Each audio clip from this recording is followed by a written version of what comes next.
Olá, meu nome é Natália Kathleen e eu sou orientanda da professora Flaviana Soares e co-orientanda do professor Sérgio Brusadelli. E hoje estarei apresentando a avaliação retrospectiva da ozonioterapia para tratamento de pacientes com osteonecrose medicamentosa dos maxilares, MIRONS. O gás ozônio ele foi descoberto apenas em meados de 1840 e foi chamado de ozene, que em grego significa odor. O ozônio ele é altamente instável, ficando atrás apenas do flúor e do persulfato. Ele também é um alótropo natural da molécula de oxigênio. O ozônio, ele foi introduzido na medicina apenas durante a Primeira Guerra Mundial, onde um médico notou que, apesar de ser fácil sua manipulação, ele era altamente eficaz quando utilizado para tratamento de feridas de pacientes que tinham sido de algum modo mutilados durante a guerra. Então foram feitas várias pesquisas na qual notou que, em altas concentrações, ele tinha capacidade microbicida e em baixas concentrações ele tinha a capacidade moduladora.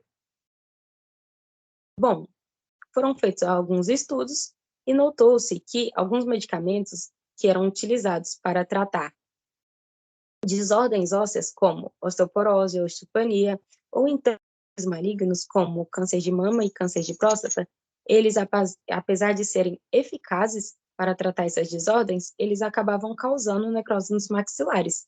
Dentre esses medicamentos, encontram-se duas classes, os anti-reabsortivos e os anti-angiogênicos. Entre os anti-reabsortivos, podemos dividi-los em bisfosfonatos e denosumabs.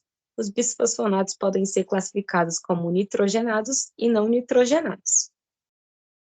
Bom, essa pesquisa ela foi submetida ao Comitê de Ética e aprovado. Devido à pandemia do novo coronavírus, esse estudo precisou ser modificado, então foi feito um estudo transversal retrospectivo, no qual foi selecionado todos os pacientes que foram atendidos entre os anos de 2019 e 2020 no ambulatório de ozonioterapia do HUB. E tivemos uma amostra de 120 pacientes. Desses 120 pacientes, foram escolhidos todos aqueles que desenvolveram necrose no maxilares e que fizeram utilização de alguns dos remédios supracitados. Então, tivemos apenas 23 pacientes, do qual foram coletados os dados gerais, como o gênero, a faixa etária, a doença primária, o tipo de medicação que foi utilizado, o evento desencadeante, se esse paciente era ou não tabagista, a localização da necrose e se esse paciente possuía alguma comorbidade. Também foi coletados dados a respeito do tratamento com ozônio, na qual foi coletada a dose, a forma de administração, que poderia ter sido o gás propriamente dito, ou o ozônio veiculado na água e no óleo. Também foi coletada a quantidade de sessões e a evolução clínica. Todos esses dados eles foram indexados, armazenados e manuseados em uma planilha eletrônica do tipo Excel 2002, e depois foi feita uma análise descritiva. Então, tivemos que a maioria dos pacientes eram mulheres, sendo 19 mulheres e apenas 4 homens. Desses pacientes, a maioria teve como doença de base tumores malignos, sendo 19 pacientes oncológicos, 3 pacientes com osteoporose e 1 paciente com osteopenia. Desses pacientes, notou-se que a maioria utilizava zometa, alendronato e denosumab.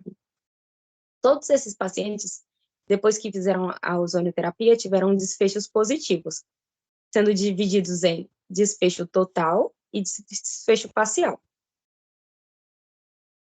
Bom, notou-se que o ozônio ele é eficaz quando ele é utilizado para o tratamento de pessoas que desenvolveram MIRONS, porém, também foi observado que pessoas que ainda estavam fazendo a terapia medicamentosa para controlar essas desordens ósseas, elas acabavam tendo uma certa resistência e o seu desfecho, apesar dele ser positivo, era apenas uma cicatrização parcial. Então, sim, concluímos que o ozônio ele é eficaz quando ele é utilizado em pacientes que desenvolveram necrose por medicamentos nos maxilares. Esse foi meu trabalho, muito obrigado. Eu agradeço aos meus colaboradores, André, Marcelo e Mariane, e também à FAPDF, que patrocinou essa pesquisa.